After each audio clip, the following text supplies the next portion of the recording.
Everybody had a chance to read through them. Are there any questions? Or I will maintain it on motion. I'll make a motion to approve the minutes. Second. Motion and second, all in favor? Aye. Any opposed? Okay, that's okay. And you can speak a lot today. I know, you really don't have a whole lot on your financials, so it's pretty straightforward here, but you can have it. Basically interest. Business. You know what, and I'll interject here, and I don't know whether it's coming up later, I don't see it on here. But, you know, we have a couple of lots down in the business parks that we're gonna reacquire.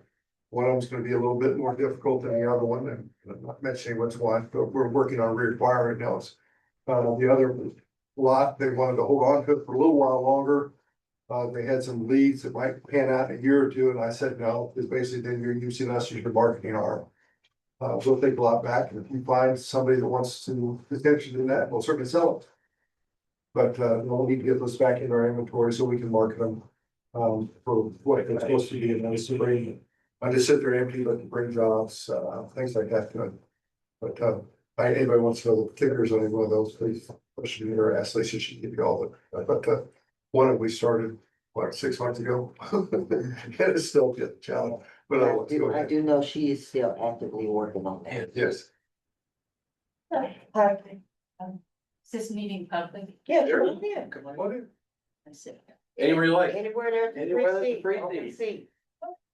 And what is your name?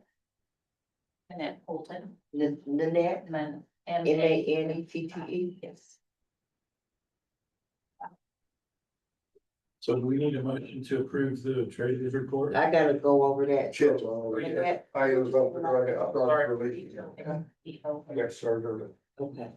So on the financials, like I said, you guys don't have a lot. You got some income on your CD from Mutual, 633.56. From your CD with First Security, you got 920.11. And then you got some interest from your Commerce Bank account, $89.62. As far as your expenses, you paid your accountant $125. Got $35.86 to Evergy. And the QuickBooks monthly fee is $38. And then you got a $5 statement fee. And that is it on your financials. I will, anybody saying, have any questions for her? If not, I'll entertain a motion. Well, something. Moved and seconded, any, all in favor? Any opposed? Motion carries. Okay, and, once again. We'll just cohort. Well. Or unless Brian wants to take it over, like it. Either one of you. Not a whole lot. The projects and leads are in your packet. I'm not gonna go over all of that. There was just a couple of things Lisa wanted me to relay. She is at a Kansas City Industrial Conference today. She's working with real estate executives. And then she's gonna be attending a Biz Now conference on Thursday. It's the Kansas City State of the Market, and it's gonna have a panel discussion about Kansas City's accelerating development market and about where outside capital is showing up in the region. She has 2 other trips scheduled coming up. She's going to be going to the Kansas Department of Commerce on the 15th of September to Salt Lake City, Utah. And then she'll be going to DC on the 22nd of September. Other than that, we have our golf tournament coming up September the 10th. We are still 11th, I'm sorry, September 11th. I get those mixed up. September 11th is the golf tournament. We are still looking for sponsorships. Right now we are at 16 teams signed up, so keep those coming. September 10th is our third quarter luncheon. It's gonna be at LEB's in Tonganoxie. And the guest speaker is gonna be US Congressman Derek Schmidt. And we are reaching out to him to kind of get an idea of what his talking points are gonna be. And registration is going on for that, so. I suppose I'd add, we talked about an LCDC meeting, anytime we get a sitting congressman in, it tends to get very popular, so get your seats quick. He said it's the September 15th meeting. The 10th, yes, and the golf tournament is the 11th. Would you be willing to put something together that I could like send to my governing body if they want to attend and all that? Just, I'm sure they'd want to attend Derek Schmidt's thing, so Yes, yes, we can get you something. appreciate it. So they tend to get popular. We have a Correct. The good news on one of the projects, I know Scott was in on the meeting with Lisa, that Project Taylor, we've made the final list in Kansas. So, It's a small home appliance manufacturer. Dating back to like the 1870s or something. We are one of 2 sites in Kansas, 3 sites in Missouri, and then various sites in Oklahoma, Texas. So they're gonna narrow it down to 1 site per state and then come back. So hopefully, knock on wood, we are the 1 site per state. Kansas Department of Commerce is involved in it. Seems like a promise, one of the more promising leads we've had at the Business Technology Park since I've been here. So hope keep your thoughts and prayers for us. So Since you brought it up, how are we dealing with Backer, where we would, I haven't heard anything. We're ready for them. As soon as they submit something, we're ready to go. okay, But we haven't heard from them. okay, you guys are in charge of making sure they meet all the. Correct. Yeah, I mean, our initial call with them didn't yield, we didn't see any major concerns regarding infrastructure or anything like that, but we haven't seen any building plans yet. They haven't submitted any applications for anything. They're zoned appropriately. Okay. So that's not a major issue, but I don't. These things, I don't know, they're probably prepping on their end. But at least you give them a call. They were all excited and wanted everything rushed, so we've accommodated as much as we can. Yeah. Yeah, we haven't heard anything. Okay. I mean, to be clear, they're still coming. I just. Oh, yeah. Yeah. Don't worry about that. Okay. Any questions then? And on your agenda, it shows the labor shed. I believe you guys have already voted on that, so. We did. And so I think Lisa's working on that with them too. Okay. And for those of you who have questions about the labor shed study, this is something we typically take on ourselves regardless of funding from the county. Because everybody in this room, every city uses facilities like that when they are out trying to sell themselves land, what they're doing in the community, and that basically gives them somewhere to start from. So it's an important document to have available for everybody. Scott's used it several times, I think Baser has too. Maybe not been aware where it came from, but we approved the funding for that last time. So, thank you. I guess we move on to this. For the county, No, for transportation. the regional transportation. Yeah, okay, regional transportation. There really isn't a whole lot of updates. Tonight still has not been announced. It seems like projects are getting kind of pushed back. I know. We already discussed last time, they were gonna push back the bridge bid letting a little bit, citing some acquisition issues. Don't know exactly specifically what those are, but everybody's aware the 20th Street project's ongoing. So north-south traffic still open.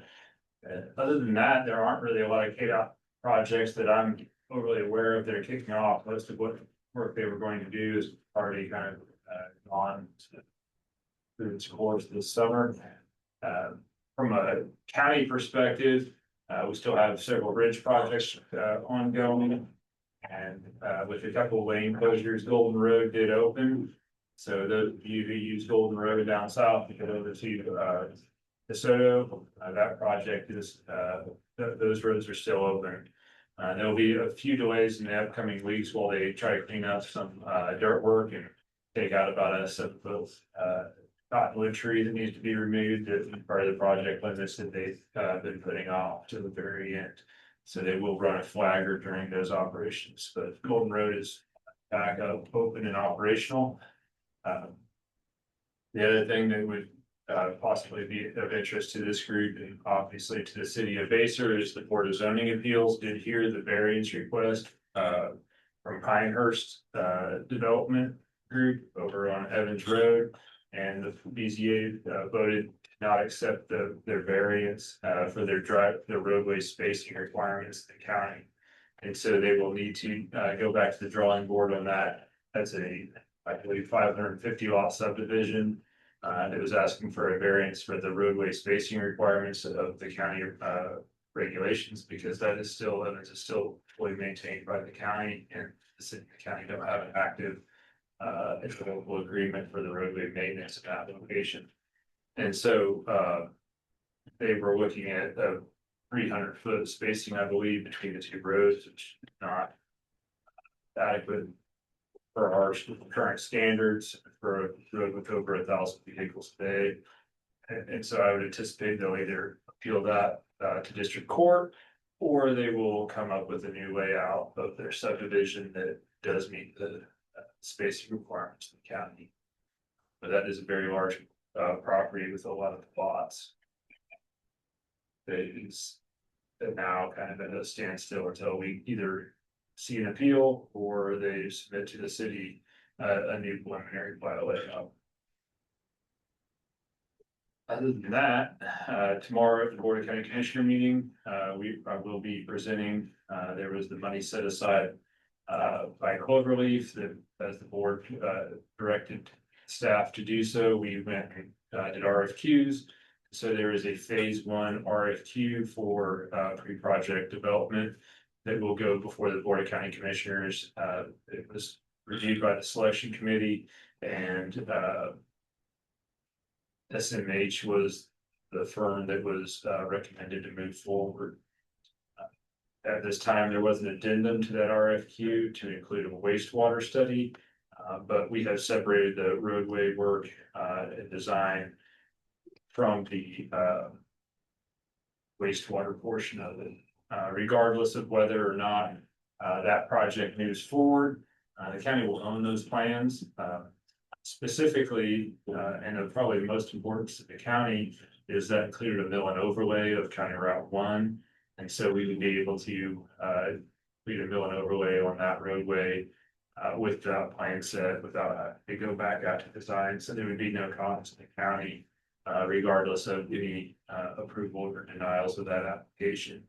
And so it is a benefit to the county, regardless of whether or not that project moves forward at all. Be happy to try to answer any roadway or infrastructure questions anybody has here today.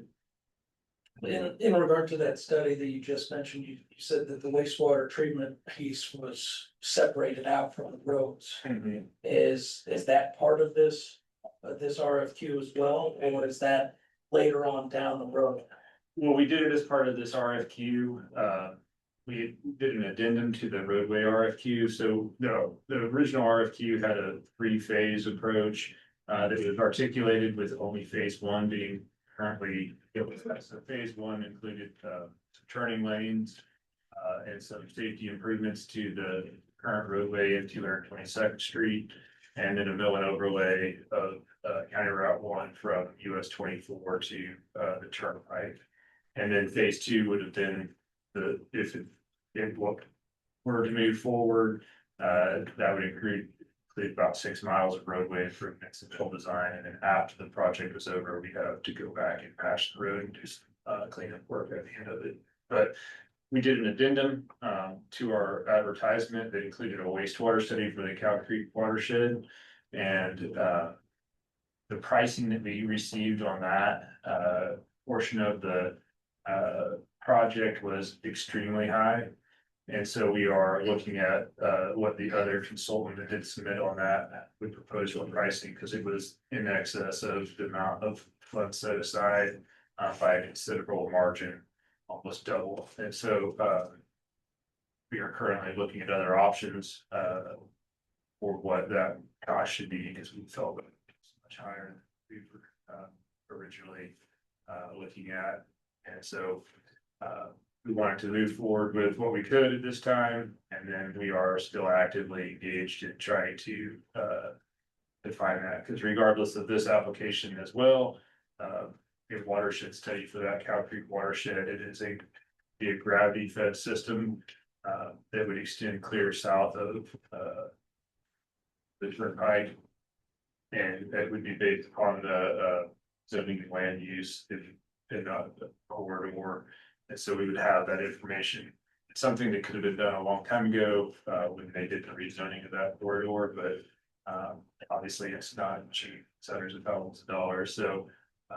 It's something that regardless again of this application that has been discussed at length, it's something that would be a benefit to both the city and the county to have.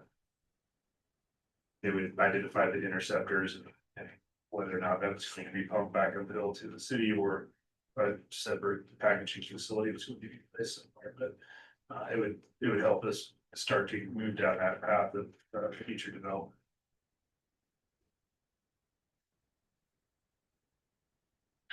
Further questions? Paul? Thank you. That's one thing. Oh, no. Good. All right, anybody have any others before we move on to our partners? Do you want to add anything from the EOCC standpoint? Well, I think Commissioner Reed may be on the line. Is Commissioner Reed, are you available to provide the BOCC or is that I just? think she just has a note taker. Just a note taker, is, okay, well, cannot recall specifically from the last meeting whether it was discussed, the county did vote, so revenue neutral. This year or not to exceed revenue neutral, so no notifications were sent out from the county.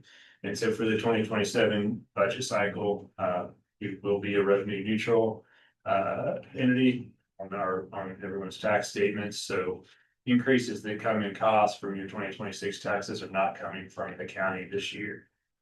So, not to say that people's taxes won't go up, because there are, but you know.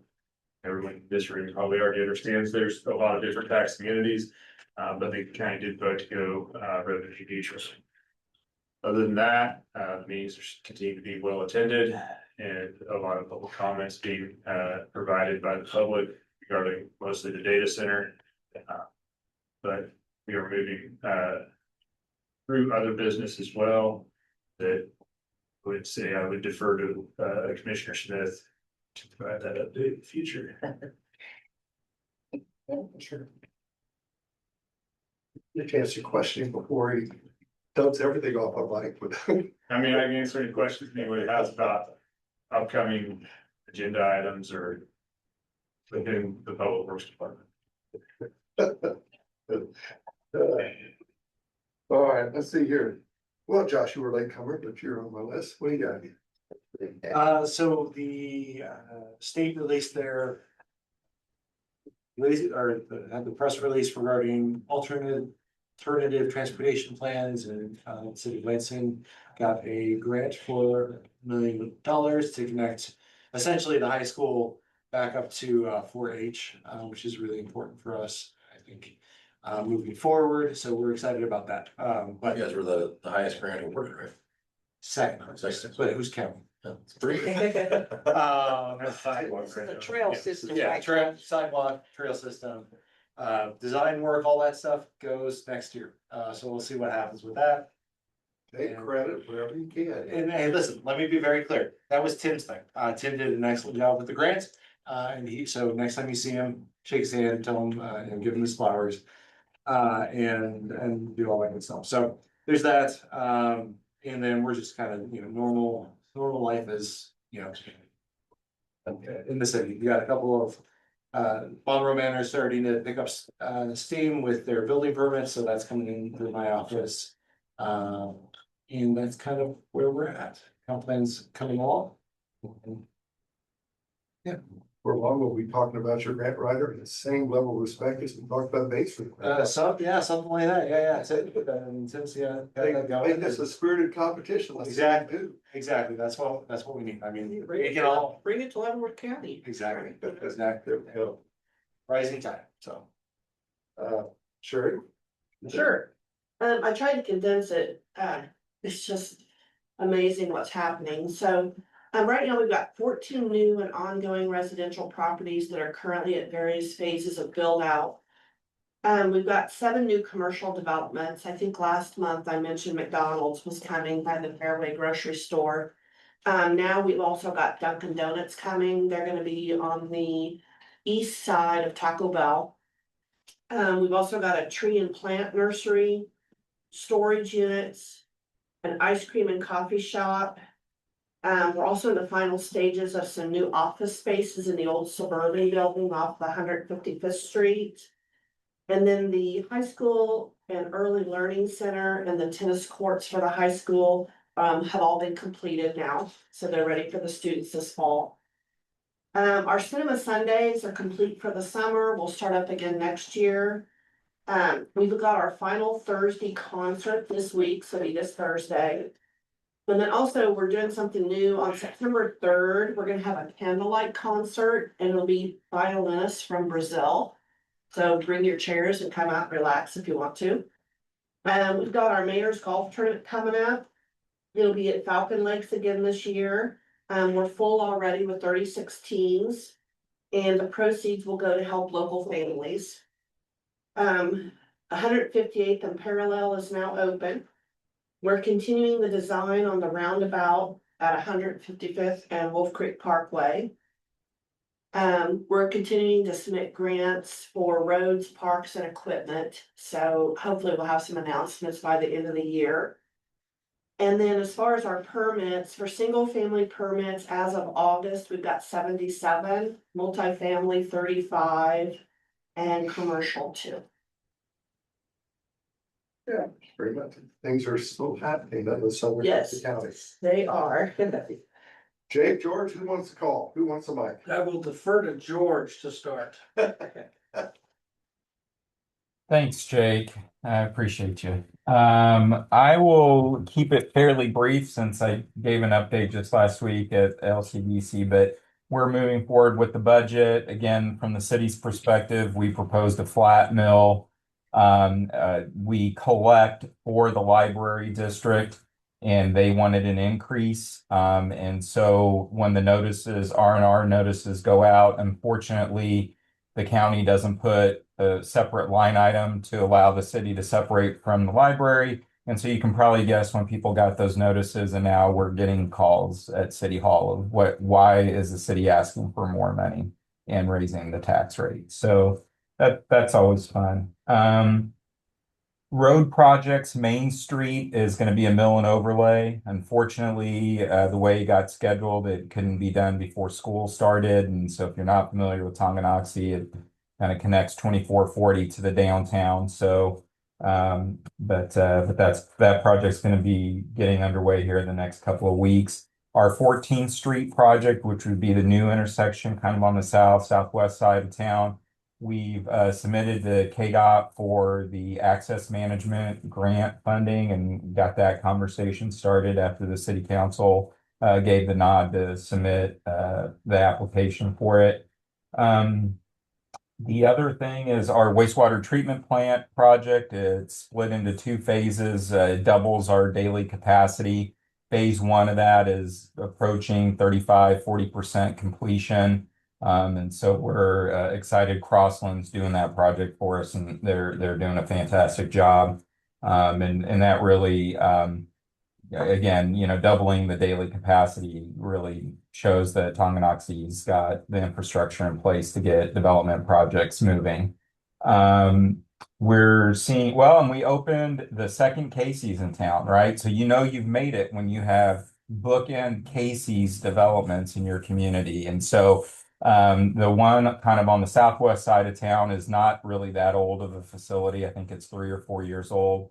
But people, of course, they're appreciative to have a new Casey's. A lot of people wanted a Quick Trip. They really don't understand how any of that works in the retail market. But the story that we should all kind of pay attention to are the KDOT traffic count maps.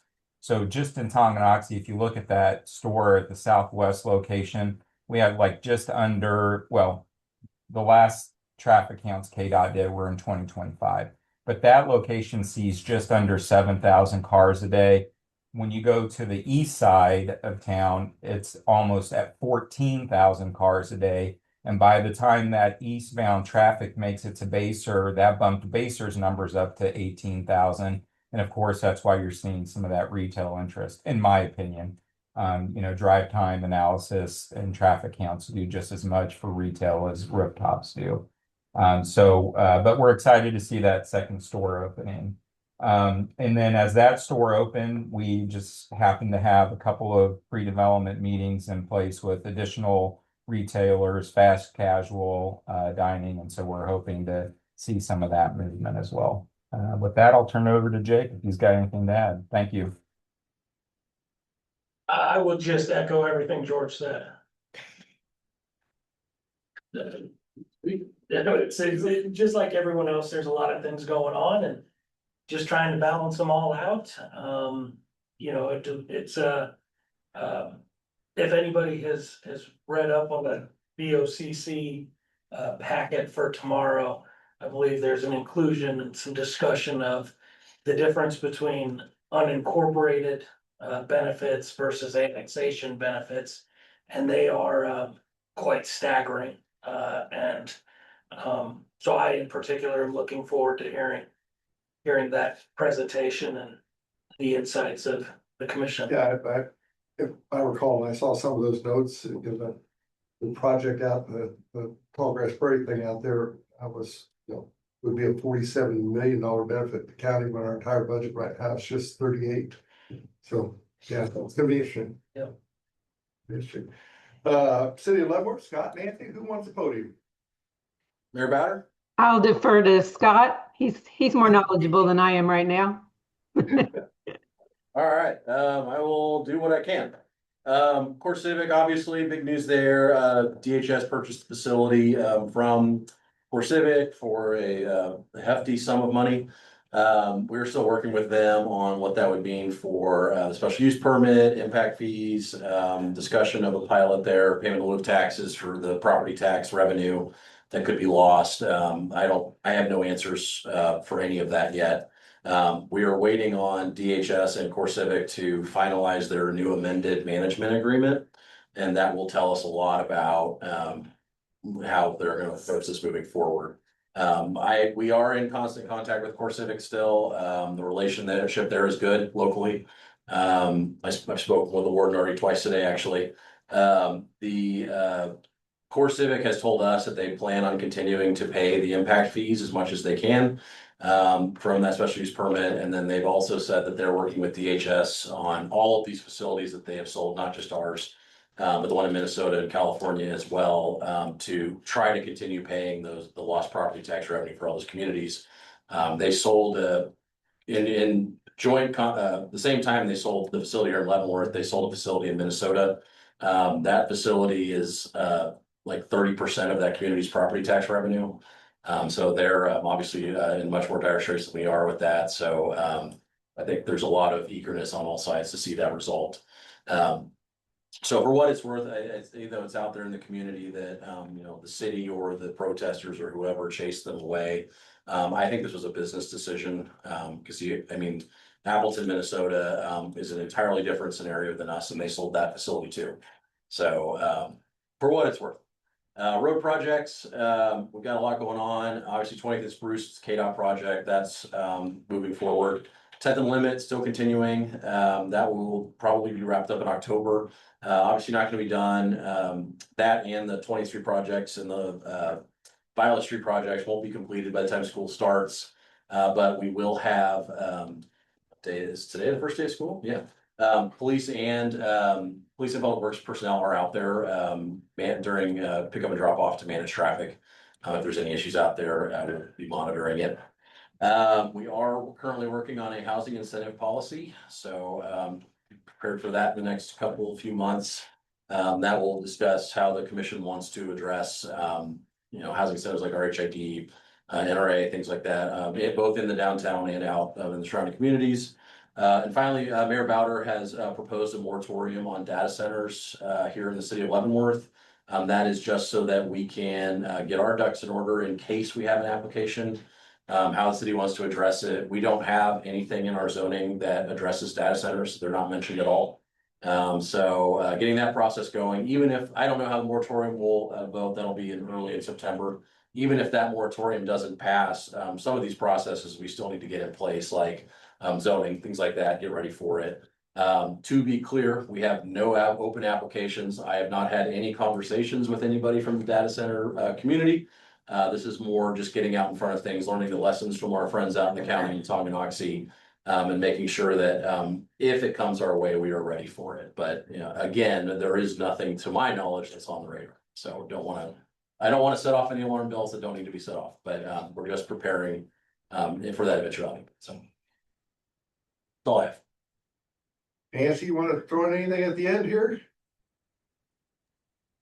Yeah, I'm excited about some of the prospects we're having for the business park. Since this is a Port Authority meeting, I wanted to throw that out there.